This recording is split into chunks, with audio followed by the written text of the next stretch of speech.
3 мифа о похудении.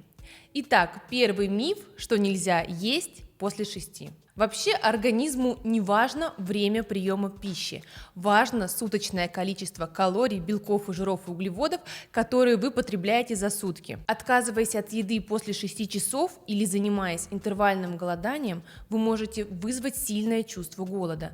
Сильное чувство голода практически всегда провоцирует переедание. Также регулярное чувство голода вводит организм в стресс.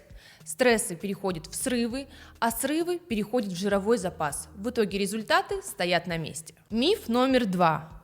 Если качать пресс, живот уйдет. К этой же категории можно отнести обруч сделают мне талию, либо махи ногами помогут похудеть в бедрах и многое другое. К сожалению, упражнения на ту или иную группу мышц не помогают избавиться от лишних сантиметров. Да, они подтягивают и укрепляют мышцы, но избавление от жировой прослойки возможно только за счет дефицита калорий. В некоторых случаях, выполняя упражнения на ту или иную группу мышц, можно добиться обратного эффекта. Это связано с тем, что жировая прослойка еще не сожглась, а мышцы уже выросли. А третий миф вы можете прочитать в описании. Если было полезно, сохраняйте.